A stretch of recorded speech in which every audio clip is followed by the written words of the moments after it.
Bharatiya Janata party से ठाकुर समाज उत्तर प्रदेश से लेकर गुजरात तक खफा हो गया है। आखिर क्या कारण है कि ठाकुर समाज उत्तर प्रदेश से लेकर गुजरात तक भाजपा से बेहद गुस्सा है। भाजपा को पश्चिमी उत्तर प्रदेश में तो बड़ी बड़ी पंचायतें करके ठाकुर समाज सबक सिखाने की घोषणा कर रहा है। पश्चिमी उत्तर प्रदेश में हर दिन भाजपा के खिलाफ ठाकुर समाज की कोई ना कोई पंचायत हो रही है। नमस्कार, मैं हूं ऋतिका यादव और आप देख रहे हैं कालखंड। लोकसभा चुनाव की तपिश हर जगह देखी जा रही है। बहुत सारे मुद्दे हैं जिसे पार्टियां भुनाने की कोशिश में लगी हुई हैं। इन सब में क्षत्रिय समाज की एंट्री ने मामला और गरमा दिया है। केंद्रीय मंत्री परषोत्तम रुपाला का क्षत्रिय समाज को लेकर दिया बयान भारतीय जनता पार्टी के लिए गुजरात में मुश्किलें पैदा कर रहा है। वह राज्य जहां लगभग 3 दशकों से बीजेपी का कब्जा है। रुपाला ने पिछले महीने वाल्मीकि समाज के एक कार्यक्रम में कहा था कि अंग्रेजों ने हम पर राज किया, राजा भी उनके आगे झुक गए। उन्होंने उनके साथ रोटियां तोड़ी और अपनी बेटियों की शादी उनसे की। राजकोट से बीजेपी उम्मीदवार रुपाला ने कहा, दलितों पर सबसे ज्यादा अत्याचार हुआ लेकिन वे झुके नहीं।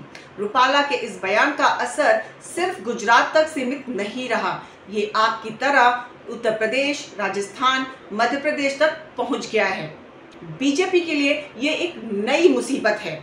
रुपाला के बयान से दलित समुदाय खुश हुआ या नहीं यह तो कहना मुश्किल है, लेकिन इसने क्षत्रियों को नाराज जरूर कर दिया। रुपाला का टिकट काटने का अल्टीमेटम भी दिया गया है। रुपाला के बयान से ठाकुरों में भारी गुस्सा है। ठाकुर समाज का कहना है कि आखिर दलित समाज की सराहना करने के लिए उनके बारे में ऐसी बातें क्यों कही गई। रुपाला ने माफी भी मांग ली है, लेकिन ठाकुरों का गुस्सा थमा नहीं है। अगर रिपोर्ट्स की माने तो भारतीय जनता पार्टी को उत्तर प्रदेश में ठाकुर समाज की नाराजगी बहुत भारी पड़ सकती है। जिस प्रकार ठाकुर समाज पंचायतें करके भाजपा को सबक सिखाने की लगातार घोषणा कर रहा है, उससे लगता है कि उत्तर प्रदेश से लेकर गुजरात तक का ठाकुर समाज भाजपा से पूरी तरह से रूठ गया है। उत्तर प्रदेश की राजनीति को समझने वाले जानते हैं कि उत्तर प्रदेश में ठाकुर समाज हमेशा से सही भाजपा का वोटर रहा है। इतना ही नहीं, उत्तर प्रदेश, मध्य प्रदेश, गुजरात जैसे कई राज्यों में भाजपा की बड़ी ताकत का आधार ठाकुर समाज को माना जाता रहा है। आमतौर पर श्रवण का समर्थन भाजपा को बड़े पैमाने पर मिलता रहा है और योगी आदित्यनाथ जैसे नेता के उभार के बाद ठाकुरों का वोट पूरी तरह भाजपा में ही शिफ्ट हुआ है। योगी आदित्यनाथ उत्तर प्रदेश के सीएम हैं और ठाकुर बिरादरी के ही राजनाथ सिंह रक्षा मंत्री हैं। इसके अलावा भी भाजपा के कई बड़े नेता इसी समुदाय से आते हैं। फिर भी लोकसभा चुनाव के इस दौर में पश्चिमी यूपी में कई जिलों में ठाकुर महापंचायतें हुई हैं, जिनमें भाजपा के विरोध के ऐलान हुए हैं। सहारनपुर के ननौद गांव, मेरठ के कपसेड़ा और गाजियाबाद के थलौना में पंचायतें हुई हैं। राजपूत समाज पंचायतों में पश्चिमी उत्तर प्रदेश के अलावा हरियाणा, राजस्थान और दिल्ली से भी बड़ी संख्या में लोग पहुंचे थे।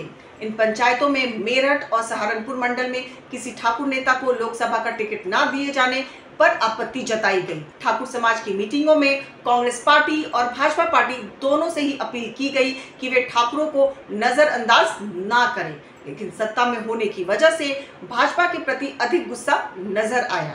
इन पंचायतों को बुलाने वाले कई नेताओं ने कहा कि सहारनपुर से लेकर गाजियाबाद तक किसी एक भी ठाकुर नेता को टिकट ना देने से गलत संदेश गया है।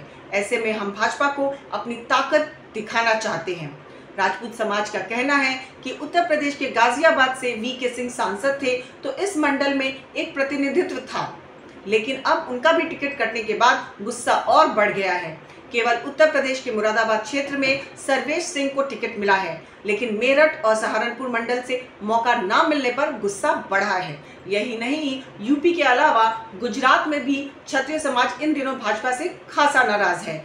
इस प्रकार उत्तर प्रदेश से लेकर गुजरात तक ठाकुर समाज लगातार भाजपा की टेंशन बढ़ा रहा है। अगर आपको हमारी ये रिपोर्ट पसंद आई हो तो हमारे चैनल कालखंड को लाइक और सब्सक्राइब करना ना भूलें, क्योंकि हम उठाते हैं आपके हक की आवाज़ पुख्ता सबूतों के साथ। जय हिंद, जय भारत।